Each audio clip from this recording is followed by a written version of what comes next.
Good morning friend, আমি বিথিকা। আমার চ্যানেলের নাম বিথিকা লাইফস্টাইল। তো চলো, আজকে আবার একটা নতুন রেসিপি নিয়ে তোমাদের সামনে হাজির হয়েছি। এখানে 500 গ্রাম আমি লোটে মাছ নিয়েছি। তো লোটে মাছটা দিয়ে আমি আজকে রান্না করব লাল লাল ঝাল ঝাল লোটে মাছের ঝুড়ি। তো প্রথমে লোটে মাছগুলো কেটে আমি তাতে নুন, হলুদ, লঙ্কার গুঁড়ো, কাঁচা তেল দিয়ে কিছুক্ষণের জন্য মেখে রেখে দেবো।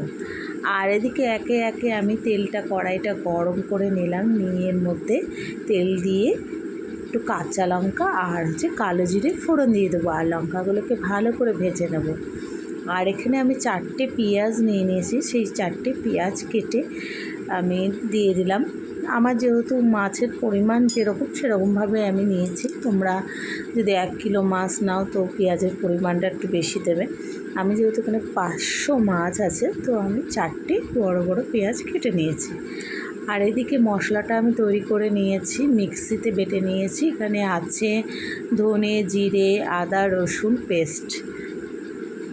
তো এই মশলাটা দিয়ে দিলাম। আর লোটে মাছটা একটু স্পাইসি হবে আর একটু ঝাল ঝাল হবে, কারণ লোটে মাছ না মানে ঝাল না হলে ভালো লাগে না খেতে। তো এটা দিয়ে তুমি গরম গরম একতলা ভাত খেয়ে নিতে পারবে তোমরা। তো দেখো, এদিকে আমি মশলাটা দিয়ে ভালো করে নেড়ে চেড়ে নিচ্ছি। ভালো করে নেড়ে নিতে হবে। দেখো তেল কিন্তু আমার এসে গেছে মশলায়। তারপরে আমি মাছটা দিয়ে দিলাম, ম্যারিনেট করা মাছটা আমি এর মধ্যে দিয়ে দিলাম। তো এই লোটে মাছের অনেকে দেখেছি কাঁটা ছাড়িয়ে নেয়, তো আমি কাঁটা ছাড়িয়ে নিয়ে এরকমভাবে পিস পিস করে কেটে নিয়েছি। এভাবে রান্না করলে তোমাদের কাঁটা গালে বাঁধবে না, কাঁটা এমনি ছাড়িয়ে যাবে।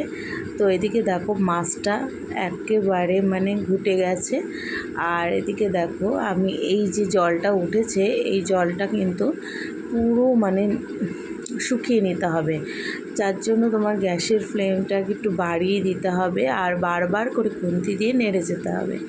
হ্যাঁ, তাহলে রসটা একদম মেরে যাবে। দেখো লোটে মাছে কতটা জল উঠেছিল, সেই জলটা দেখো আর নেই, একদম টানিয়ে নিচ্ছি। যত লোটে মাছটাকে টানিয়ে নেওয়া যাবে তত এর স্বাদ বেড়ে যাবে। তো দেখো আমার একদম শুকিয়ে গেছে, কিন্তু কোনো জল নেই। আর লোটে মাছটাও দেখো কত সুন্দর হয়ে গেছে। তো এই দেখো আমার লোটে মাছ কিন্তু তৈরি হয়ে গেছে।